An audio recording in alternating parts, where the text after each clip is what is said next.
The student everyone hated, a 10-minute emotional story between a teacher and a student. When Mrs. Sana first met Hamza, she understood immediately why every teacher in the school was tired of him.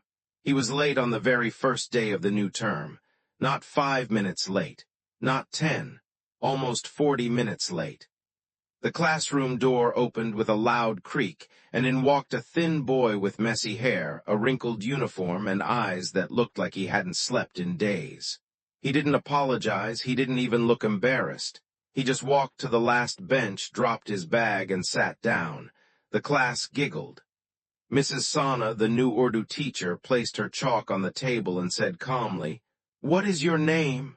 The boy leaned back in his chair. "Hamza, that's all," he shrugged. "Hamza Ali."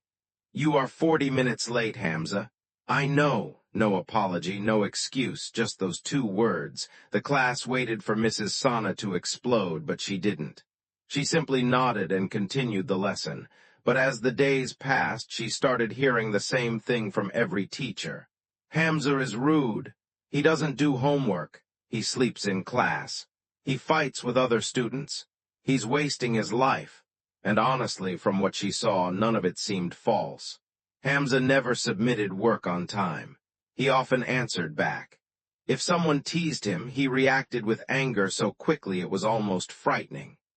Once, when a student made fun of his torn shoes, Hamza punched him so hard that both boys ended up in the principal's office. Another time he was caught sleeping during a science test. The school had almost decided to suspend him. But there was something strange about Hamza. He was difficult, yes, but he wasn't careless. Sometimes when Mrs. Sana explained a poem in class, she noticed him looking up from the last bench, not lazily, but intensely, as if he understood every hidden meaning, every line, every wound behind the words. Once she wrote an essay topic on the board. "What does home mean to you?" Most students wrote about love, family, safety, and warmth. Hamza submitted only 1 page. His handwriting was rough, pressed hard into the paper. His essay said, "Home is a place where you stop being afraid of the door opening." That was it. 1 sentence, nothing more. But when Mrs. Sana read it, something inside her went still. The next day after class, she called him. "Hamza, stay back for a minute." He froze for the briefest moment, then slowly turned. "What now?" Mrs. Sana waited until the classroom emptied. "I read your essay." He looked away. So, it didn't sound like a school answer. It was the truth. The words were sharp, almost challenging. Mrs. Sana pulled a chair and sat down. "Do you want to tell me what it means?" Hamza laughed once, but there was no humor in it. "No, all right." That seemed to surprise him. She continued, "But if there is something happening at home, and if it's affecting you, I want you to know you can talk to me." Hamza's jaw tightened. "Teachers always say that. And they don't mean it." Mrs. Sana held his gaze. "I do." For a moment neither of them spoke. Then Hamza picked up his bag and walked out, but from that day on something changed, not much. Just enough to notice. He still came late sometimes, but not as often.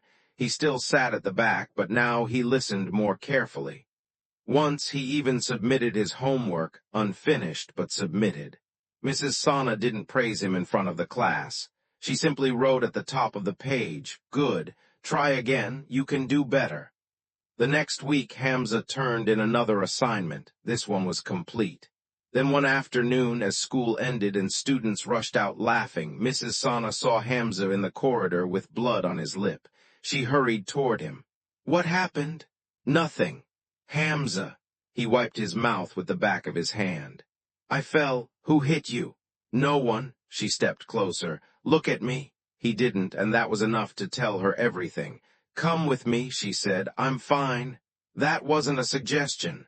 She took him to the staff room, cleaned the cut on his lip, and handed him water. He sat stiffly, like someone unused to kindness and suspicious of it. After a long silence, Mrs. Sana asked quietly, "Was it your father?" Hamza's fingers tightened around the glass. That was the first sign. Then came the second, his eyes filling with rage before pain. "He's not my father," Hamza said. He's just my mother's husband. Mrs. Sana said nothing. Hamza stared at the floor. He drinks, he said after a while, almost every night. If dinner is late, he shouts. If the TV is too loud, he shouts. If I'm in the room, he shouts. Sometimes shouting isn't enough. His voice was flat, too flat, like a person who had repeated these facts to himself so many times that they no longer sounded shocking. My mother tells me to stay quiet. She says it'll pass, but it never passes. Mrs. Sana's heart ached. How long has this been happening? Hamza laughed bitterly. Long enough. And that's why you come late. Why you sleep in class, he nodded once. I work at a mechanic shop at night sometimes, he admitted. If I stay home, he finds a reason to hit me, so I leave. I earn a little money, too. My mother needs it. Mrs. Sana closed her eyes for a second. This boy, the one everyone called rude, lazy, violent, was a child trying to survive a war no one else could see. Why didn't you tell the principal? She asked softly. Hamza looked at her like she had asked a childish question.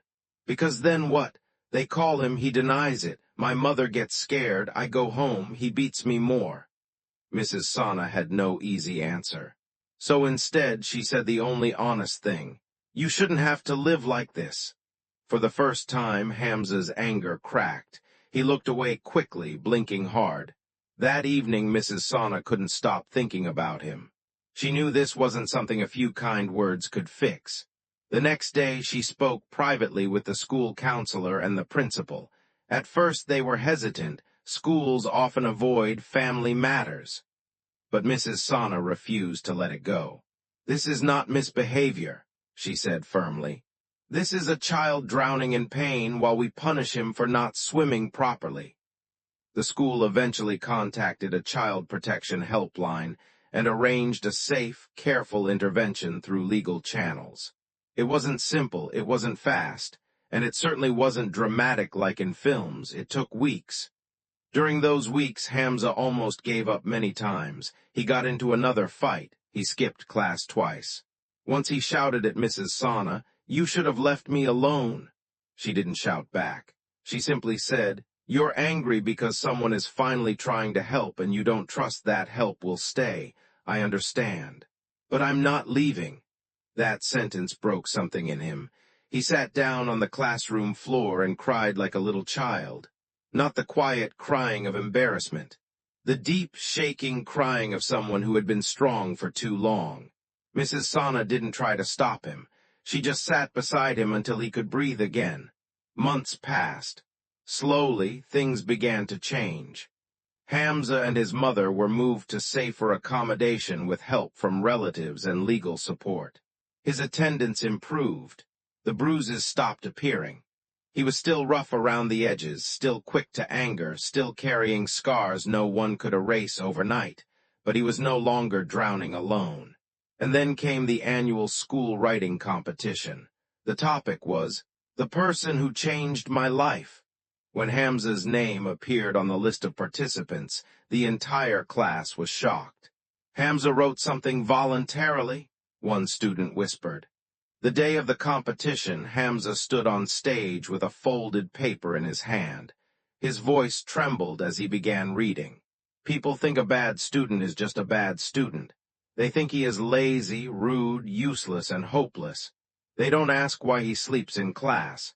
They don't ask why he fights so fast. They don't ask why he looks tired before the day even begins. I used to think teachers only saw marks, uniforms, and homework. Then I met one teacher who saw bruises behind anger and fear behind silence. She didn't save me in one day. She didn't fix my life with magic words. She just stayed. She listened. She believed me when lying would have been easier for everyone else. If I ever become someone better than the boy I was, it will be because one teacher looked at the student everyone hated and decided he was still worth saving. By the time he finished, the hall was silent. Not a whisper, not a cough. Mrs. Sana sat in the second row, tears shining in her eyes. Hamza folded the paper with shaking hands and looked straight at her. For the first time since she had met him, he smiled. A real smile. Small, uncertain, but real. He won first place that day, but that wasn't the part people remembered.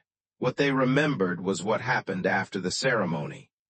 Hamza walked down from the stage, stopped in front of Mrs. Sana, and said in a voice only she could hear, "Thank you for not believing the version of me that pain created." Mrs. Sana smiled through tears, and she answered softly, "Thank you for proving that pain doesn't get the final word."